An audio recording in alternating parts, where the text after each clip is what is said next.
Paz, queridos. Feliz por estar aqui mais uma vez. Sempre bom rever uma família como essa. Quero agradecer desde já o convite. Eu sempre venho aqui e os temas que me são dados são muito desafiadores. Então, desde já eu quero pedir perdão.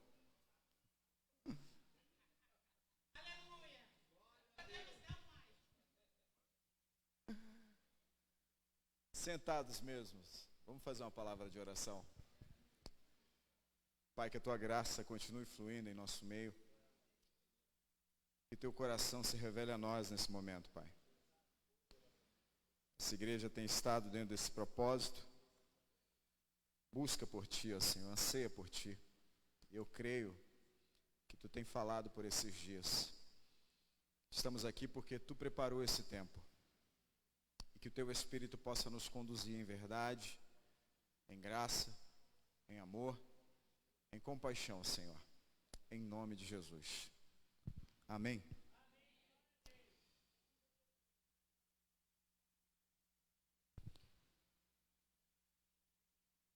O tema proposto é sobre alinhamento.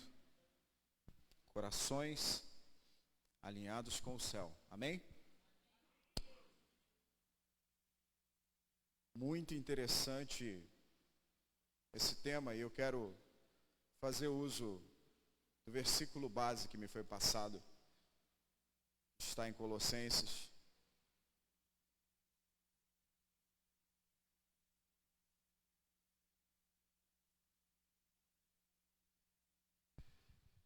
A minha sogra também veio comigo hoje, porque sogra é uma benção, irmão.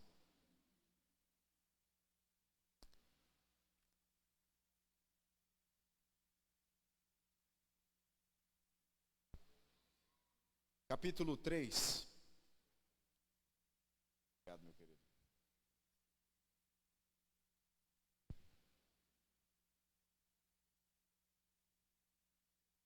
Versículos 1 e 2.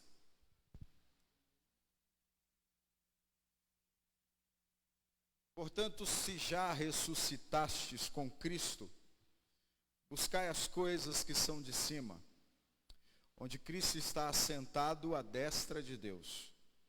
Pensai nas coisas que são de cima, e não nas que são da terra.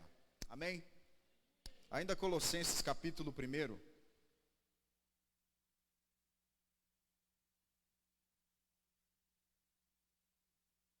Versículo 9.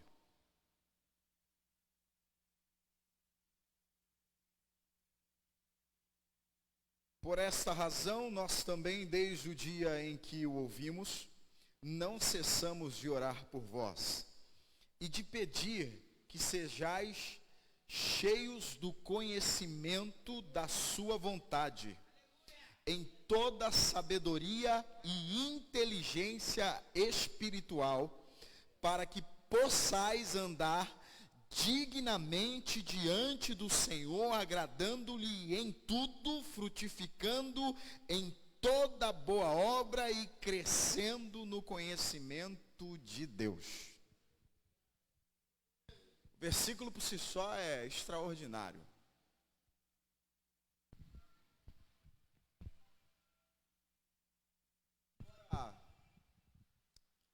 Eu sempre falo isso, né? Porque a gente vem sempre ao lugar e a gente quer ouvir aquilo que o Espírito está comunicando.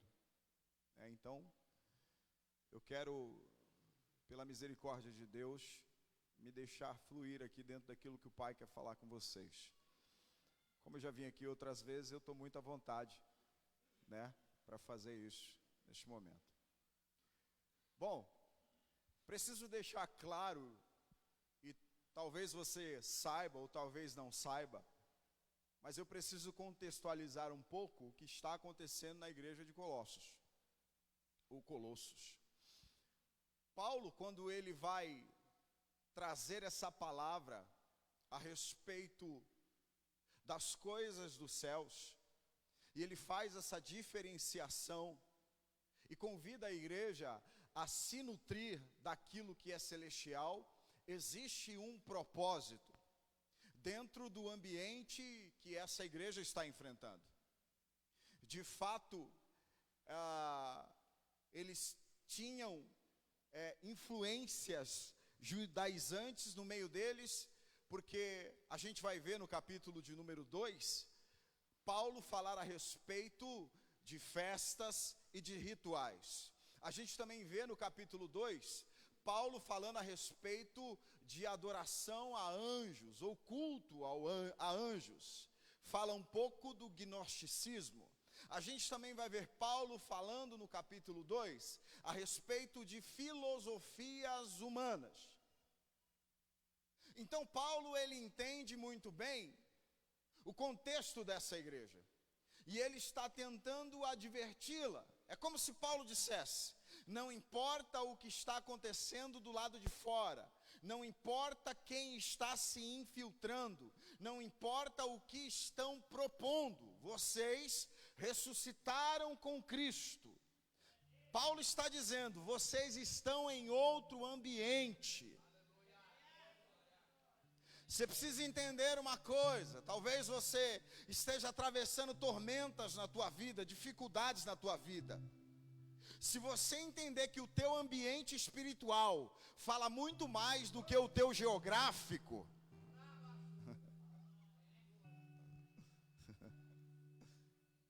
todo cristão precisa entender que o ambiente espiritual fala mais do que o geográfico. Que o ambiente espiritual fala mais do que a enfermidade. O teu ambiente espiritual fala mais do que o teu ambiente material. Você precisa entender que Deus te deu uma vida no Espírito, e você precisa usufruir dela, você precisa viver dela, você precisa se nutrir dela, você precisa se abastecer dela. E se você não entender isso, o teu exterior vai te matar, o teu ambiente vai te consumir, os teus perseguidores vão te encontrar. Daniel foi jogado na cova dos leões, mas ele tinha uma vida espiritual, e ele fazia manutenção dela, apesar da sentença de Dário, ele continuou orando, ele continuou olhando para Jerusalém, aleluia, porque ele tinha uma palavra que um dia foi dada a Salomão: Salomão, se um dia eles forem levados daqui, e eles olharem para cá, e orarem nessa direção, eu vou ouvi-los. E Daniel entendeu isso. Ei, hoje é dia de você pegar a vida espiritual que Deus te deu, aleluia, e você hoje, aleluia, subir acima dos problemas, das lutas. Você hoje está sendo convidado a ser, ou melhor, a estar na rocha mais alta que você.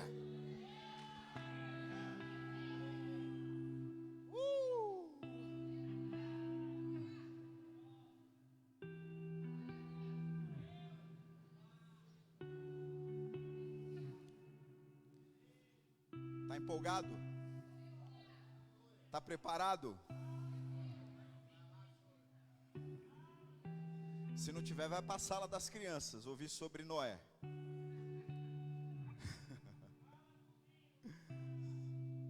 Então agora a gente pode começar, amém? Agora, se bater, você não vai sentir. Já está anestesiado.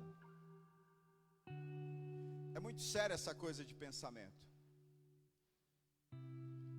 Porque essa coisa de pensamento vai te levar a percepções. E dependendo daquilo que você se nutre, você vai ter a percepção errada daquilo que Deus está falando com você. E tem coisas terríveis acontecendo no Evangelho no dia de hoje. Terríveis. Eu acho que eu tenho um pouquinho de tempo, eu vou abrir a Bíblia com você em alguns lugares. Eu quero primeiro te levar a Lucas capítulo 15. Assim dá tempo de eu tomar um fôlego aqui, porque já não sou tão jovem.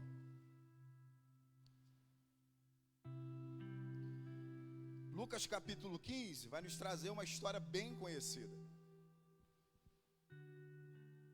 E você sabe que O mais novo vai embora de casa e depois retorna. E quando ele chega em casa, o pai decide fazer uma festa, honrar ele, colocar roupas, sapatos, anel. E decide matar um tal de um cabrito para fazer uma festa. Quando o mais velho chega do campo, ele percebe que está acontecendo algo diferente dentro de casa. E nesse momento, alguém fala para ele que o filho mais moço, que havia pedido parte da herança de seu pai, que havia ido embora e gastado tudo com as meretrizes, havia retornado, e o pai estava feliz por sua volta. Naquele momento, ele decide não participar da festa. E nessa hora, a gente precisa olhar que ele está tendo percepção de uma coisa. E essa percepção está embasada em seus pensamentos. E aí, quando a gente chega no capítulo 15, no versículo de número 29, nós vamos ver uma conversa do pai com ele, que diz assim: e saindo o seu pai, rogava-lhe que entrasse com ele. Mas respondendo ele, disse ao pai: eis que te sirvo há tantos anos, sem nunca transgredir o teu mandamento, e nunca me deste um cabrito para alegrar-me com os meus amigos.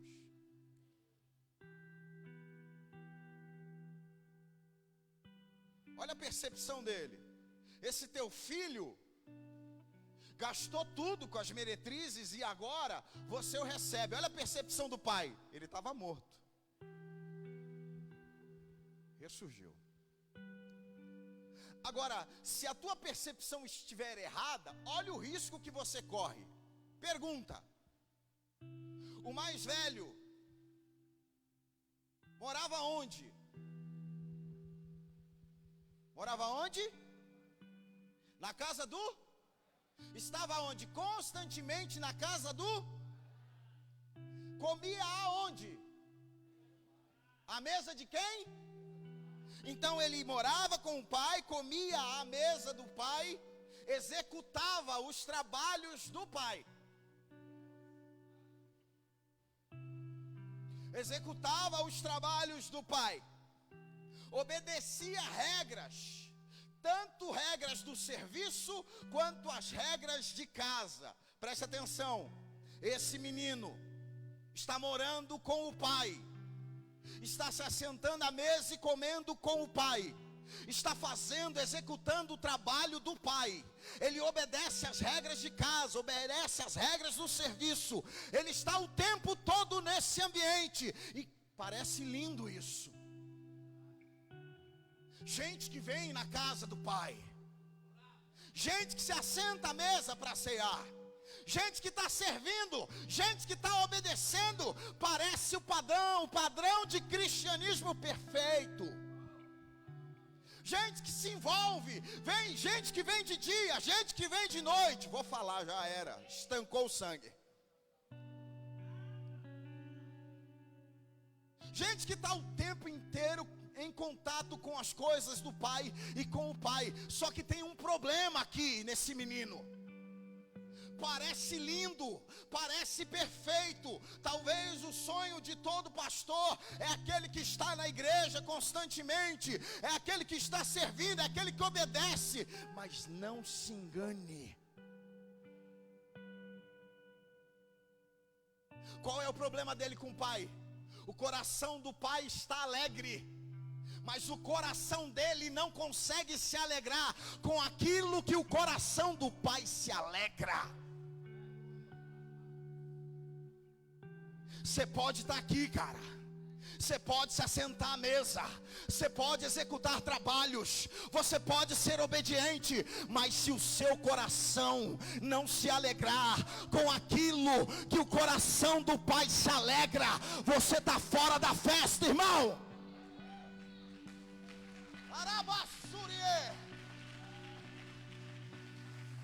Arabacanta, Arabassai.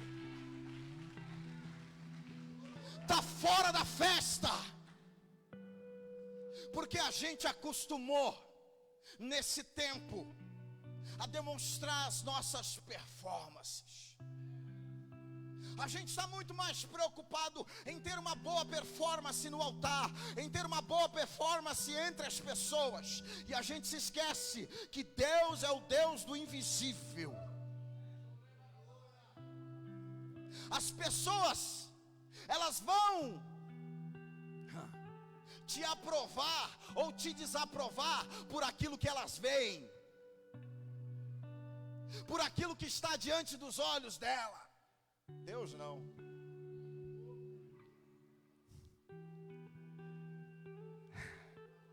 A tua aprovação diante de Deus venha no secreto, quando nenhum olho humano está te vendo ou te percebendo.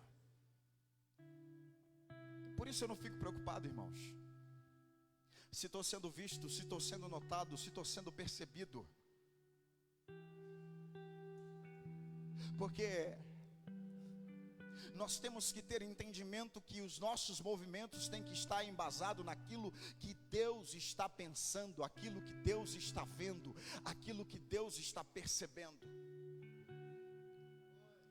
O trabalho eclesiástico sagrado não vai alinhar o teu coração. Desculpa se vai ficar apertado. O serviço por si só não te alinha.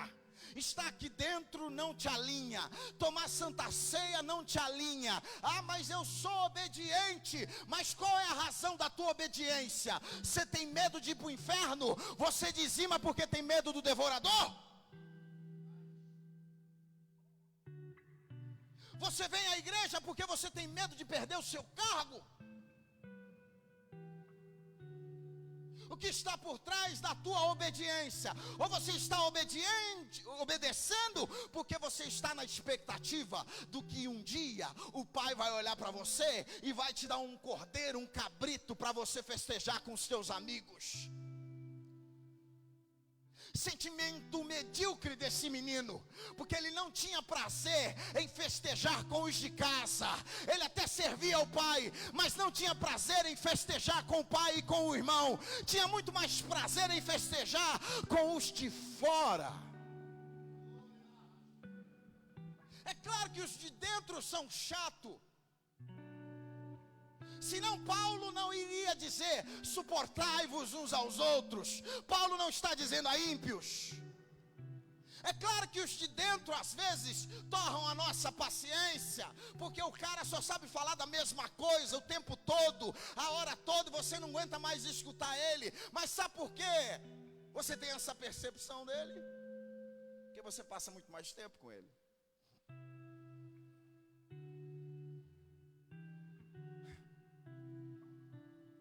Quer saber mais? Parece que tem horas que o Espírito Santo faz questão, entenda o que eu vou dizer, de destacar as nossas fraquezas para os irmãos que estão do nosso lado. Isso é heresia, bispo. Paulo vai dizer que nós somos um corpo, sim ou não? Você como corpo, que tem um corpo, que tem uma cabeça e que tem membros, se o seu dedão inflamar, ele vai contar um segredo no teu ouvido? Para falar apenas para o teu cérebro que ele está doente? Todo o teu corpo vai saber que ele está enfermo, cara. E nessa hora o que teu corpo faz? Teu corpo exclui o doente? Teu corpo coloca para fora? Não. Existe um comando no cérebro que avisa: existe uma parte do nosso corpo que está infectada. Precisamos fazer reservas de todos os nutrientes. O coração vai economizar, o pulmão vai economizar, as mãos vão economizar. Para que a gente está economizando? Porque nós vamos mandar tudo para aquele que está enfermo. Engraçado que a gente não ouve um amém nessa hora.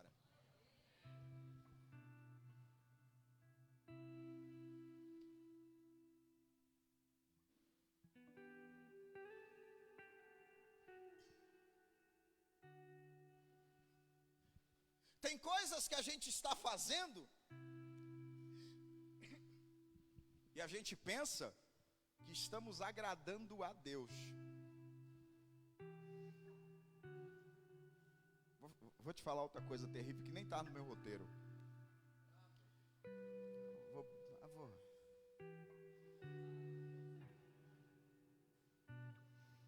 Fala para alguém, ao sair daqui, fala para alguém.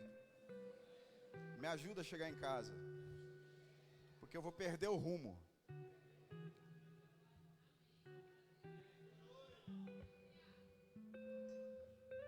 Primeira Coríntios capítulo 10.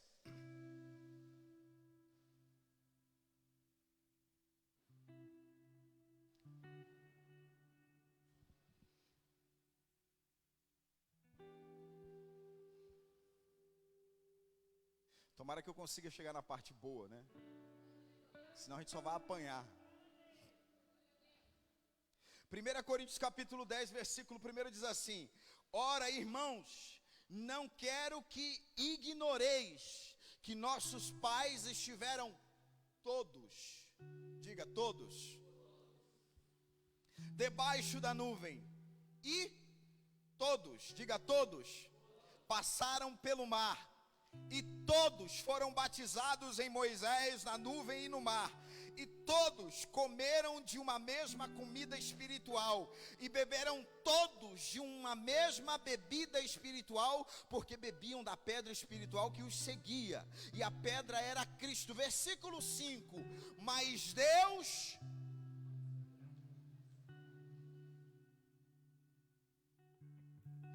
Quantos andaram embaixo da nuvem? Quantos beberam da água espiritual? Quantos comeram do maná? Quantos foram batizados em Moisés? Quantos passaram pelo mar? Quantos entraram em Canaã? Quantos? Quantos do que saíram? Me ajuda, me dê o número exato. 2. Agora, vamos falar do povinho que gosta daquele termômetro espiritual, de que algumas coisas estão acontecendo e acha que Deus está se agradando. Eu preciso entender que algumas alegrias passageiras não garantem o meu final. Entenda bem isso. Tem uma turma inteira aqui que está debaixo de uma nuvem. Tem uma turma inteira aqui que está vivendo milagre. Está bebendo da água que Deus está dando. Está comendo do maná que Deus está dando. Está sendo guiado por Deus. E aí tem uma coisa interessante nessa nuvem. Porque o texto em Êxodo vai dizer que essa nuvem serve para quê? Para guiar. Para mostrar para mostrar significa que esses rebeldes estão andando dentro do caminho que Deus propôs a eles. Sim ou não?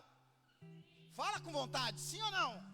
Deus estabeleceu uma direção e os idólatras estão andando dentro dela, e aqueles que se prostituíram estão andando dentro dela, e os fornicadores estão andando dentro dela. Está todo mundo junto ali. Deus está falando assim: vem por aqui. E os idólatras estão indo aonde Deus está mandando. Eles estão na direção, eles estão no caminho, mas eles não estão agradando Deus. Porque não importa se você está no caminho, você precisa estar de maneira que às vezes algumas pessoas estão indo no caminho, seguindo a trilha, seguindo a direção, mas o que compromete é o seu comportamento no caminho.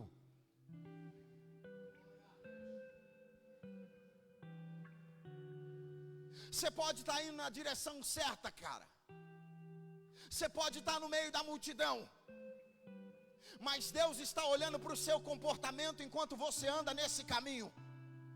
Porque Judas estava andando com os 12 o tempo todo, se deitando, se levantando, mas a motivação e o coração dele estava em outro lugar, de maneira que no final de tudo, ele mesmo tirou a própria vida. Por que o Espírito Santo talvez traz essa palavra sobre nós? Porque é tanta gente achando que pelo fato de estar fazendo alguma coisa, pelo fato da patente, pelo fato do poder executivo, do poder monetário, acha que Deus está se agradando de determinados comportamentos. E eu conheço uma turma que vive por aí falando: eu sou pecador, eu faço tudo errado, mas Deus me usa. E tem, e usa. e profetiza e dá palavra, e às vezes é melhor do que aquele que tem uma vida íntegra aos pés do Senhor, é um galáctico, atrai olhares, apaixona pessoas.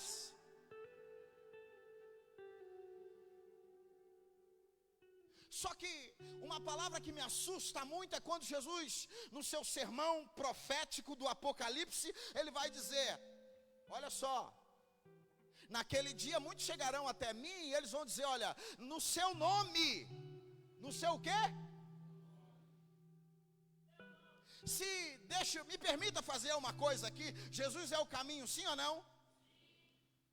É como se eles dissessem, eu estava no caminho, no seu nome, Jesus, eu estava no caminho, expulsando demônio, profetizando, curando enfermos, eu estava no caminho, fazendo o serviço do Pai. Mas Jesus diz, eu vou olhar para eles e vou dizer,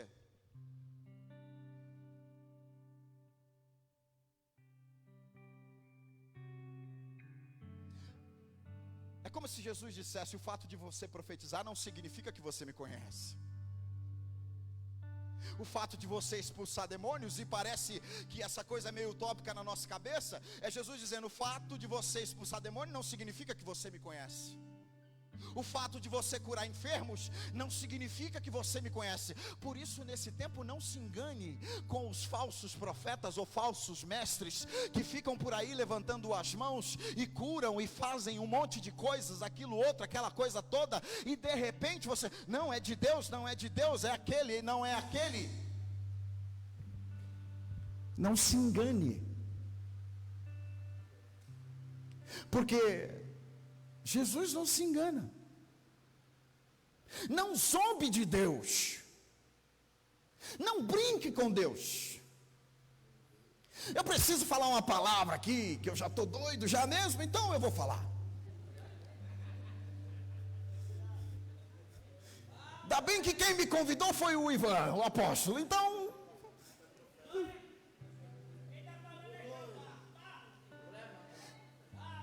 Durante algum tempo na minha vida, eu fiz algumas coisas erradas e eu sempre olhava para o Jonas. Porque dá-se a sensação de que o Jonas fez o que quis, quando quis e como quis, e Deus foi buscá-lo. Não, ele tem chamado.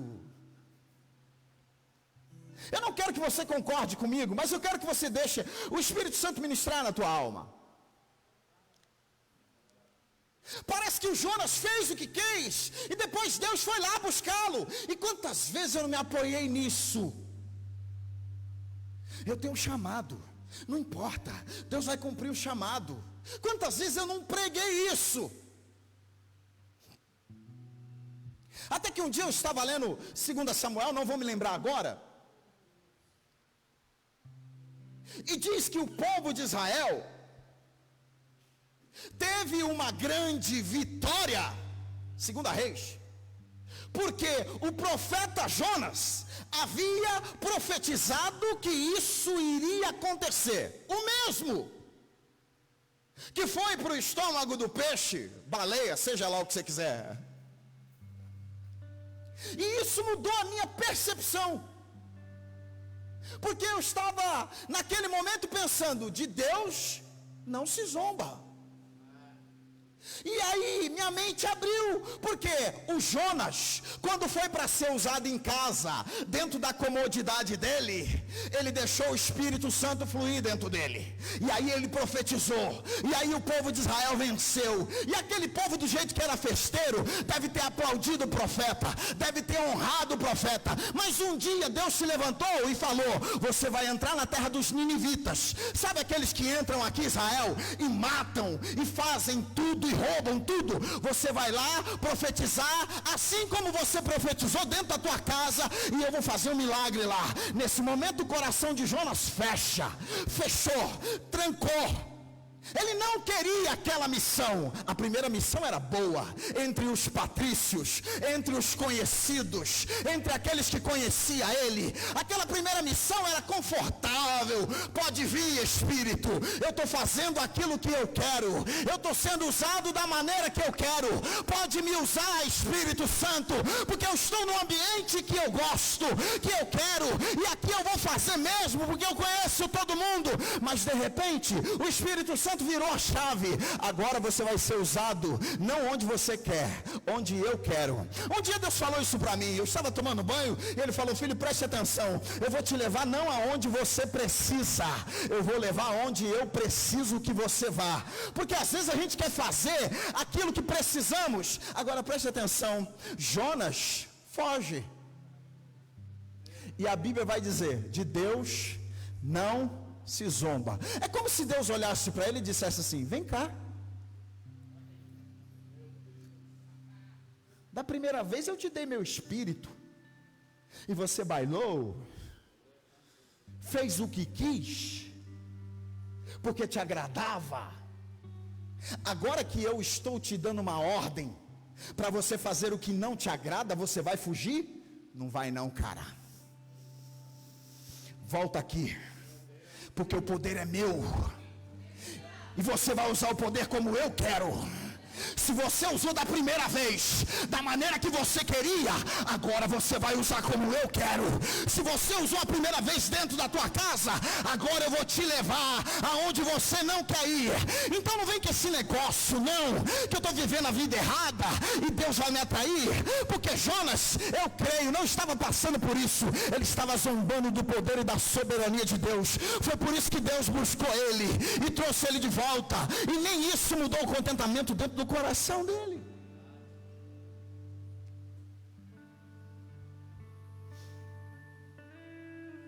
Teu serviço não te alinha não.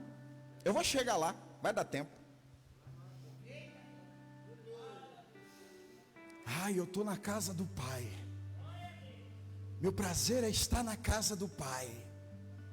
Meu prazer é se assentar à mesa do Pai.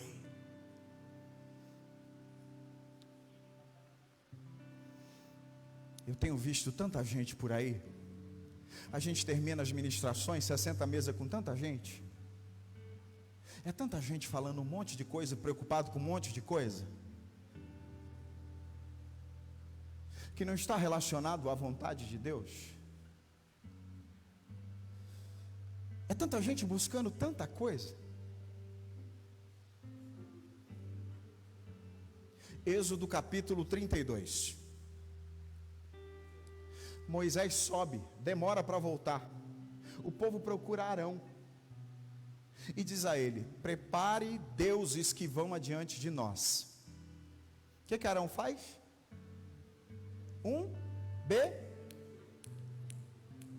Agora você sabia que a intenção de Arão não era construir um outro Deus que não fosse Yahvé? Você já leu isso? Está escrito.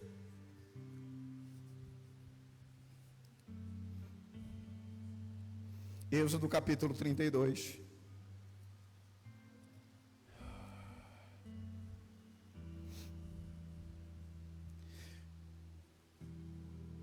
Versículo 4.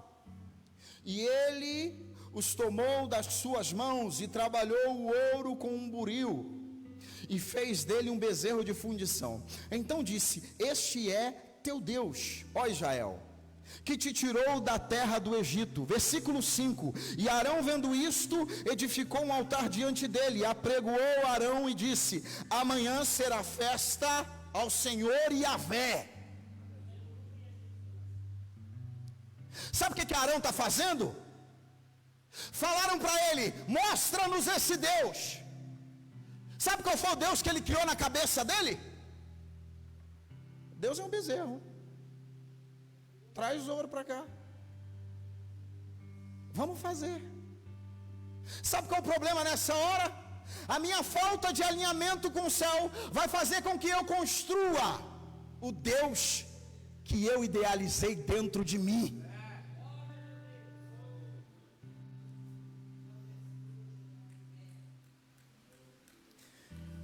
Tem tanta gente buscando a Deus para ter estabilidade. Tem misericórdia de mim, Jesus. Você acha que Deus quer te dar estabilidade? Seja sincero com você mesmo. Você acha que a vontade de Deus é te dar estabilidade nas áreas da tua vida? Você já viu alguém que encontrou um lugar para descansar? Você já viu essa pessoa preocupada em fazer algo por alguém? Você já viu alguém que resolveu os seus próprios dilemas e problemas interiores? Está preocupado em caminhar em direção a qual a nuvem te dá?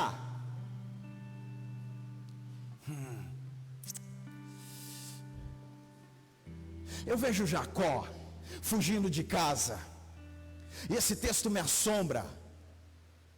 E você conhece a história, ele chega num lugar, deita a cabeça numa pedra, tem uma visão. Quando ele acorda no outro dia, ele acorda assustado. Ele fala uma coisa: que terrível isso, verdadeiramente Deus está nesse lugar e eu não sabia. Já parou para pensar na situação desse cara? Deus está do lado dele e ele fala: eu não sabia que Deus estava aqui. Já parou para pensar que talvez Deus está nesse exato momento, nessa turbulência que você está vivendo, e você não sabe que Ele está no meio dela, e por não saber que Ele está no meio dela, as palavras que fluem dos seus lábios talvez são blasfêmias contra o próprio Deus?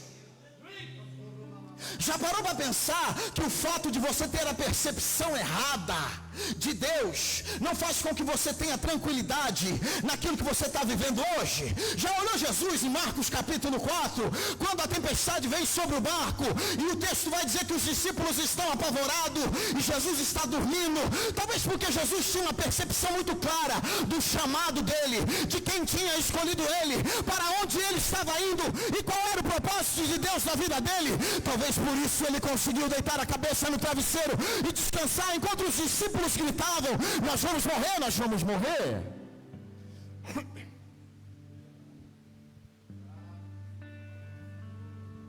Sabe qual é o maior problema de todos nós?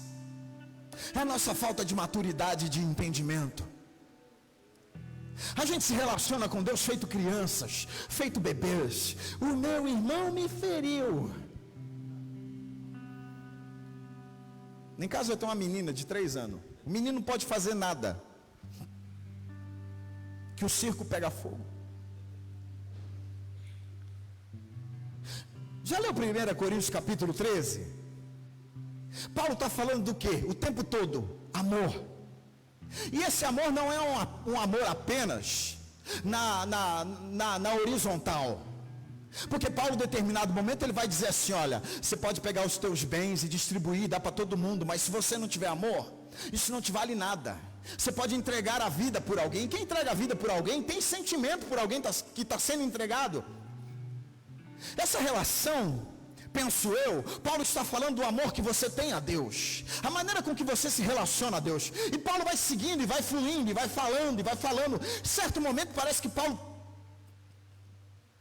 bate a cabeça e fala assim: quando eu era menino, falava como menino, mas agora eu amadureci, deixei as coisas de meninos. Parece que não é à toa que Paulo, quando vai falar de amor, ele insere uma palavra como essa. Quantos têm filhos pequenos aqui? Os filhos que estão grandes, sabe, já viveu a experiência. Uma criança de 2 anos se relaciona com a mãe por causa de quê? Porque ama? Não tenha medo de falar, não. Você acha, tem alguém aqui que tem uma criança de 2 anos? Você acha que o teu filho se relaciona com você porque ele te ama? Com 2 anos? Você acha que com 1 ano de idade a criança se relaciona com você porque ela acha você a pessoa mais extraordinária do mundo? A minha Maria Clara, que tem 3 anos, dependendo da demanda dela, ela procura alguém. Se a demanda for comida, tomar banho, trocar de roupa, ela procura a mãe. Se a demanda for proteção, ela procura a mim. Você sabe no que está baseado o amor dela? Naquilo que os adultos oferecem a ela.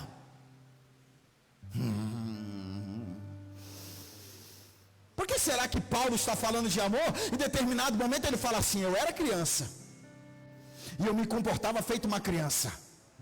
Porque a criança busca os adultos quando está precisando de alguma coisa. Porque enquanto não há necessidade física, não há necessidade biológica, ela fica no canto dela, se resolvendo por ela só. Mas quando ela precisa comer, quando ela precisa se banhar, ela vai até o pai, ela vai até a mãe. Quando ela precisa dormir, como a minha filha precisa pegar na orelha para dormir, ela quer estar perto de você. Mas quando não, será que nós já amadurecemos em Deus? Porque eu acho que essa é a expectativa do coração de Deus em relação a nós. Como está a nossa relação paterna com o nosso Deus? Como está a tua paternidade com o Altíssimo? Será que a tua relação em Deus hoje está baseada naquilo que Ele vai fazer, na porta que Ele vai abrir, no milagre que vai acontecer, na família que Ele vai salvar? Ou será que você está aqui apenas por amor?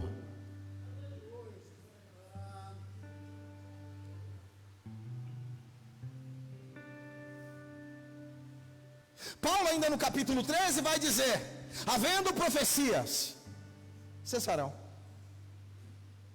Havendo línguas, vão acabar. Eu estava lendo esse texto por esses dias e Deus falou uma coisa muito profunda comigo. Porque Paulo está apontando para coisas terrenas e passageiras que vão ter fim. E aí no final do versículo ele diz: mas o amor é tudo. Vai permanecer, vai ficar para sempre. O Espírito Santo gritou na minha alma: por que você usa coisas tão terrenas para se relacionar comigo? O Espírito Santo falou comigo, eu quero compartilhar essa palavra com você. Eu já te coloquei na eternidade. Você está dentro da eternidade. Você está dentro da eternidade, cara. Sabe qual é a diferença? É a casa que você habita. Mas eu já te coloquei na eternidade. Quando você for se relacionar comigo, se relacione com aquilo que é eterno. Olhe para aquilo que é eterno. Quando você for dobrar o seu joelho e falar comigo, fala de coisas eternas, porque eu já te coloquei na eternidade. O tempo que você está nesse corpo é apenas uma faísca daquilo que você vai viver comigo. E às vezes nós estamos desgastando por aquilo que não é eterno.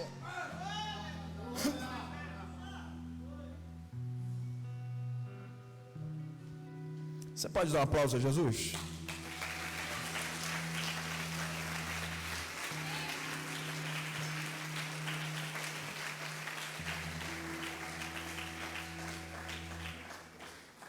Eu termino em João, Evangelho de João.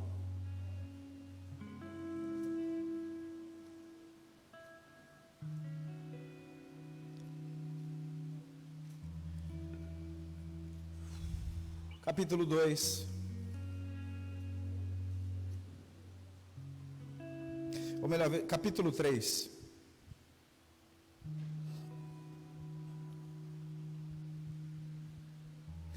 Preste bem atenção nesse texto. Capítulo 3, versículo 1, e acompanha a leitura comigo. E havia entre os fariseus um homem chamado Nicodemos, príncipe dos judeus.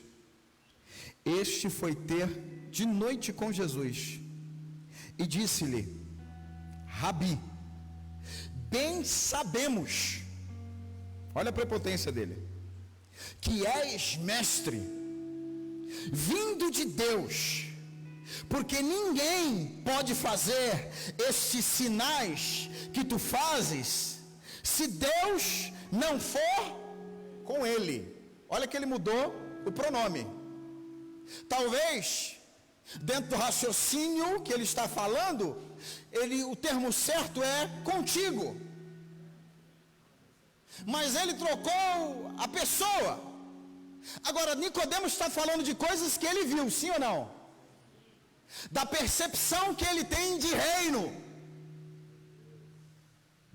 O Nicodemos, que é um religioso, que ora 3 vezes por dia, que vai na sinagoga, que entende tudo da Torá e dos profetas, que faz jejum, que faz orações, que tem um conhecimento pleno de tudo, ele chega diante de Jesus descarado, mau caráter, me desculpa a expressão, à noite, porque de dia é comprometedor, e ele chega com uma falácia diante do mestre e diz assim: eu estou vendo umas coisas aí, e essas coisas que eu estou vendo comunicam que tu és o Cristo.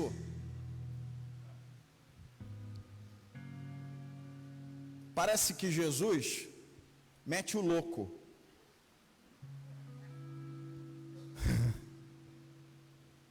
Porque o versículo 3 parece que não tem nada a ver com o contexto que Nicodemos está falando. Olha o que Jesus responde para ele. E disse-lhe: na verdade te digo, que aquele que não pode o quê? Não pode o quê? Penso eu uma coisa. Nicodemos era nascido de novo? Agora Nicodemos fala diante de Jesus, dizendo que está vendo coisas. E essas coisas são maravilhas e sinais de Deus. Só que ele não nasceu de novo. E o que Jesus vai dizer para ele? Se você não nascer, você não pode ver o reino. Ele está dizendo que está vendo. Mas Jesus diz para ele: se você não nascer, você não vai ver, não está vendo. Vou dizer de novo para ver se você entende. Nicodemos está dizendo: eu estou vendo o reino. Jesus está falando: você não está vendo nada, cara, porque você não nasceu de novo ainda. E se você não nascer de novo, você não consegue ver o reino. Essas coisas que você está vendo aí não é o meu reino, porque o meu reino, aleluia, não está fora, está dentro. O meu reino não é no exterior, o meu reino está aqui dentro.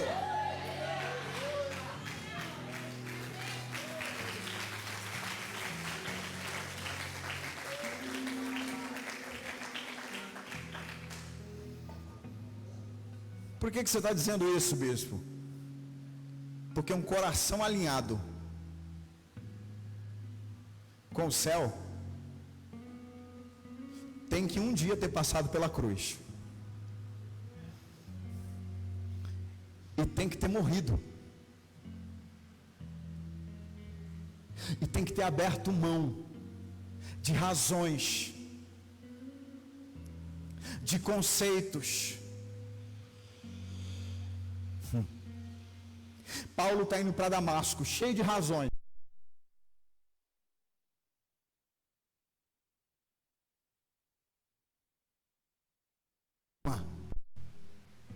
Não sabia nem mais o que fazer. Jesus disse para ele, ele tinha convicção do que estava indo fazer, ele sabia o que ia fazer. Caiu no meio do caminho, Jesus apareceu para ele: tu vai para casa do Judas, vai ficar lá, e alguém vai ir lá para falar para você o que você tem que fazer. Salmo 25, versículo 14: o segredo do Senhor são para aqueles que temem a Ele. Provérbios 1, 7: o temor do Senhor é o princípio da sabedoria. E o que sabedoria é essa? E que temor é esse? Eu vou acabar, eu juro, eu prometo. Percebi que a sua empolgação diminuiu.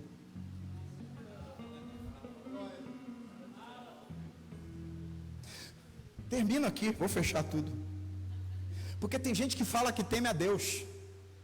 Se eu perguntar assim: quem aqui teme a Deus? Todo mundo. Aí você pergunta assim: quem aqui conhece os segredos do Senhor?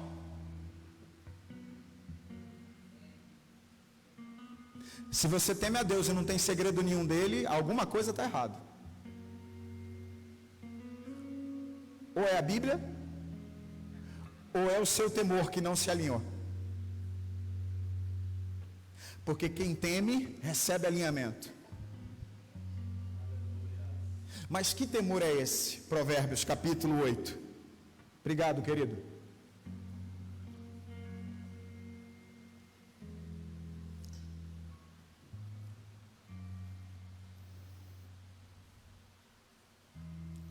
Versículo 13. Aqui está bem claro o que é o temor do Senhor. Com todas as letras. Não tem revelação. Não tem explicação. Está escrito assim: o temor do Senhor é o quê?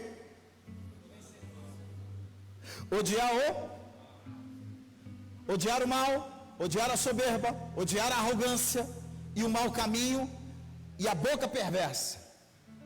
O temor do Senhor é isso aqui, irmão. Isso aqui é o temor. O temor do Senhor não é aquilo que você acha. Não é ter medo de ir para o inferno. Isso aqui é o temor do Senhor. É isso aqui que Deus espera de nós. Quando eu começar a temer a Deus, o meu coração vai se alinhar com o céu. Quando o temor de Deus entrar em mim, você não faz ideia o que faz um coração alinhado com o céu. Fica de pé.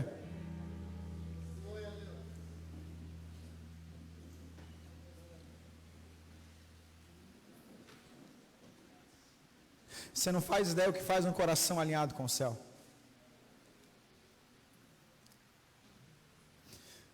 Quantos aqui estão enfrentando grandes desafios? Tem alguém aí? Ou só eu?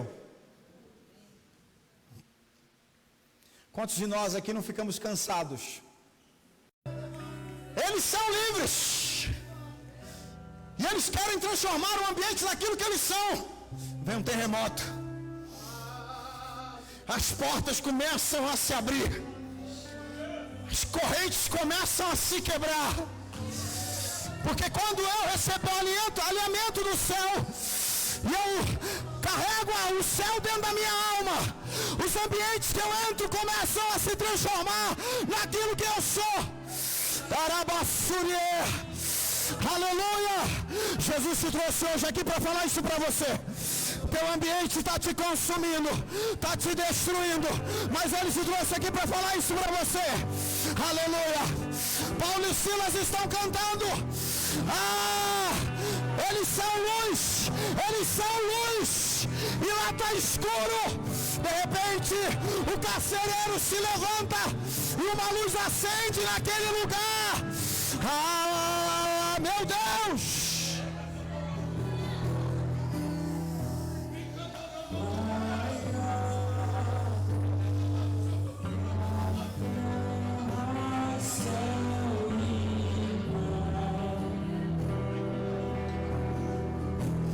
Eu quero orar por você que precisa transformar algum ambiente urgente.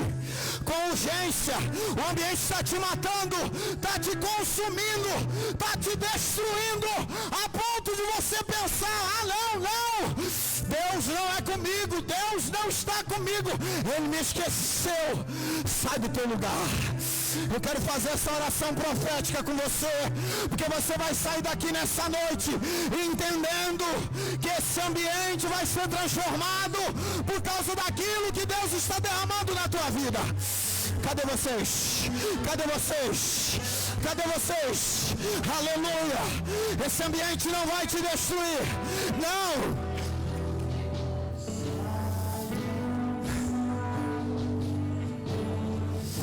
Enquanto o louvor acontece, saia com fé do teu lugar.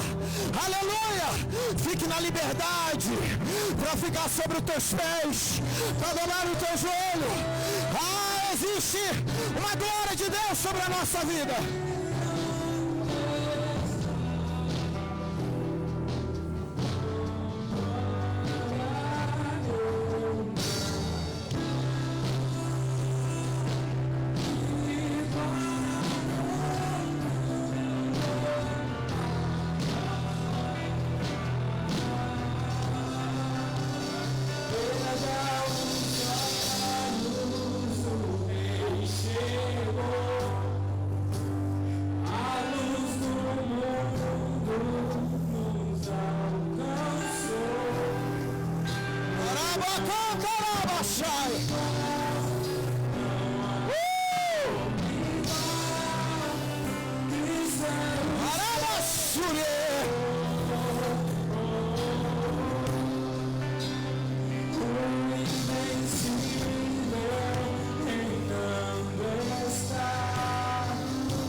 Aleluia.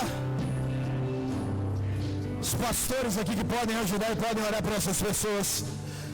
Obreiros. Aleluia. Tem algo sendo derramado. Podem orar, pastores, sobre as nossas vidas nessa noite. E você vai sair daqui nessa noite entendendo que essas portas vão se abrir, entendendo que essas cadeias, essas prisões, aleluia, a luz vai entrar. A luz vai entrar nesses ambientes, em nome de Jesus. Aleluia.